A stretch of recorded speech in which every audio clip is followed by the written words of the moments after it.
Fuck it. Fuck it. Fuck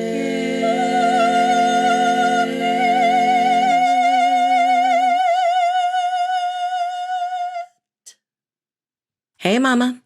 If you are a mom and are tired of the wash, rinse, repeat burnout cycle of motherhood, this podcast is for you. If you feel lonely and isolated in your motherhood journey, this podcast is for you. If you feel like you have completely lost your identity since your babies were born, this podcast is for you.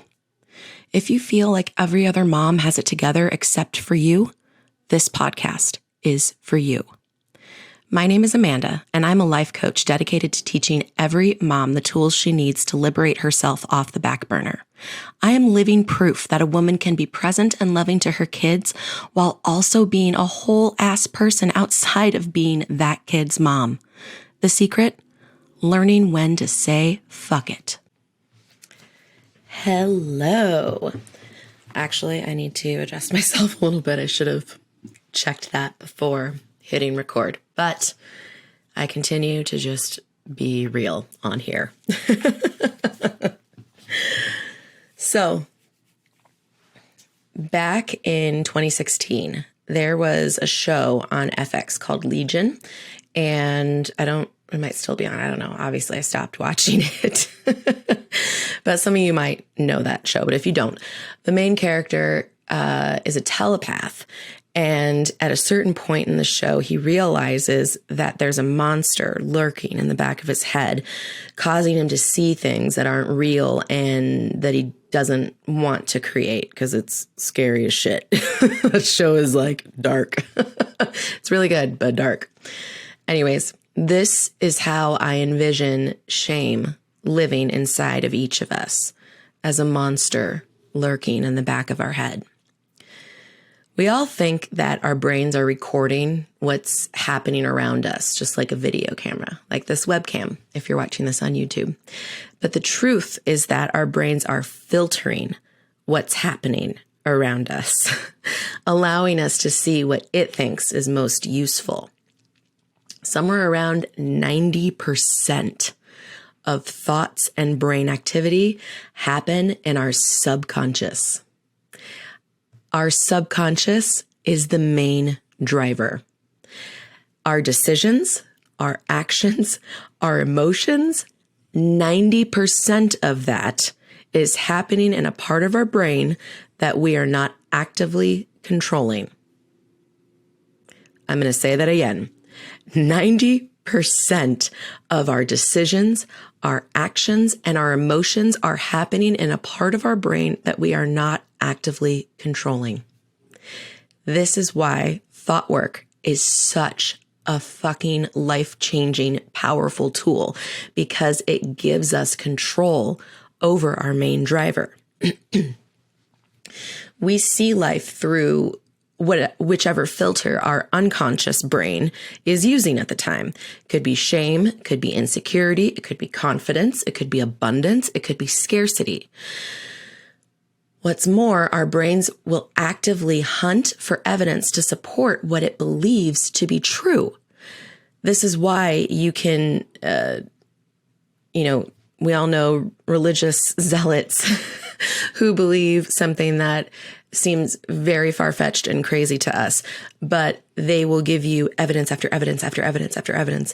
And the more you fight it, the more they'll just be so insistent on their claim. Because our brains are just hardwired to do this unless we consciously work to change our own thoughts. So if our unconscious thought is, I am such a shitty mom, everyone else is managing so much better than me, and I am surely fucking up my kids, then your brain is going to filter life through that lens and find evidence to support that claim that you think is a truth. We can know we are filtering life through a lens of shame when we have the following results. Anytime we have forgotten to do anything, like give the 5th reminder to brush teeth so that the kids will actually do it, or the dance bag, or the fact that it's fucking pajama day at school, we tell ourselves, shit, I just can't keep up? I'm such a crappy mom. Why do I suck so much at this? We feel guilty when we are tired because we should, quote, should be doing more things because we didn't finish the unrealistic to-do list that we had for the day. We feel guilty when we have a girls' night and spend the whole evening only half present because we're worried if our kids are eating their current caretaker alive. Basically, any time we feel bad or guilty for most moms, which is all the fucking time. It becomes such a normal part of our lives that we don't even recognize it anymore. We don't see the shame as the problem, the shitty thoughts as a problem. We see ourselves as the problem. We think that if we can just get better with our organizers and our meal planning and our systems and do more, then we'll finally, quote, get our shit together and not have to feel awful all the time anymore. But here's the secret.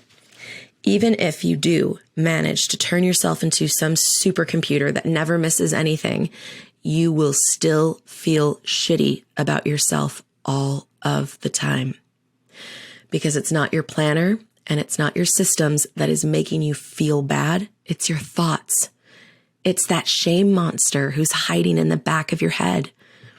If you shift your focus to eradicating the monster, you'll find that you don't have to do more of anything. When you love and accept yourself as you are right now, then you don't need to change anything. You can be free to just be yourself and know that that's enough. But how do we give the shame monster the eviction notice? First thing is we have to recognize that she's even there. Because chances are you don't even realize how mean you are to yourself. The first step is always just becoming aware of that 90% that we are not used to paying attention to. So whenever you have a mean or judgmental thought about yourself, notice it. Write it down. Don't judge yourself for judging yourself. Just start with neutral curiosity. Without attaching any right or wrong to it. No moral implications. Just be curious and aware. Then once we know what the negative thought is, we need to work on changing it. Now, this is not positive affirmations. We can't go from, I'm a shitty mom who can't do anything right, to, I am the perfect mom for my kids despite my humanness. We need to work our way up to that with neutral thoughts. One of my teachers, Cara Lowenthal, is a master at teaching all things thought work, and she has a concept called the thought ladder. So what you do is you put the negative thought at the bottom of the ladder and then come up with a thought that's just one rung above it on the ladder. Now, this isn't going to be like a nice thought. It's not going to feel fantastic. It's going to be neutral at best. We're not aiming for roses and rainbows coming out of a unicorn's ass. We're aiming for 10% less shitty, or just any percent less shitty than what your current thought is, okay?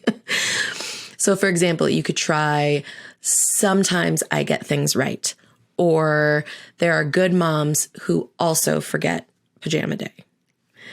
It can be whatever feels right to you and whatever's applicable to, your specific thought that you uncover. But it needs to just be a little less shitty than your current thought. But most importantly, it has to be something that you believe. Because this is why plastering your walls with all of the positive affirmations Hobby Lobby has to offer hasn't been working. You don't believe it. Your brain is only going to hold on to thoughts that you believe. So once you have your first neutral thought, be intentional in saying it to yourself every single day, multiple times throughout the day, because you're thinking that negative thought multiple times a day and you're trying to replace it. So write it on Post-its and put them where you know that you're going to see them. Set an alarm to go off on your phone if you have to, just whatever you need to do and whatever's going to work best for you to get the habit started. And once you get to the point where you can think that thought naturally without having to work at it and you truly fully believe it, you'll know that you're ready to go to the next rung on the ladder. And you keep doing this until you finally are at the top of the ladder and you're at that positive affirmation thought from Hobby Lobby, but you believe it because you worked your way up there. I promise you, if you do this and you're consistent, you will get rid of the shame monster. So I will link to the Thought Ladder episode from Cara Lowenthal in my show notes. And if you haven't heard of Cara yet, you need to listen to her podcast because it literally changed my life. Absolutely changed my life. She's amazing. So her podcast is called Unfuck Your Brain, which is obviously what drew me to her. And I know that you're going to enjoy that a lot. So that's it for me today, my beautiful mamas. 11 minutes. See, told you. Wham, bam, thank you, ma'am. Because I get how busy our lives are. So go punch that shame monster in the tits, and I will see you next Sunday. Are you living your best wild one life? You're not? Why the fuck not? What are you waiting for? The time to live is now, mama. Click the link in my show notes to set up your free 30-minute coaching and consultation so you can experience how life coaching can change your life. You've put yourself off long enough. It's time to pour into you. Join the community of Fuck It Moms by following me on Instagram and Facebook at Fuck It Mothering. That's fuck without the U. So FCK It Mothering. Make sure you subscribe to my channel so you never miss your weekly encouragement. And please rate, review, comment, and share. All of these things help with the algorithms so that way when other overwhelmed moms are looking for encouragement, they can find me. Every month, I give away one of my favorite books to a lucky winner. All you have to do to enter is write a review or tag me in social media when you share an episode. See you next Sunday, gorgeous.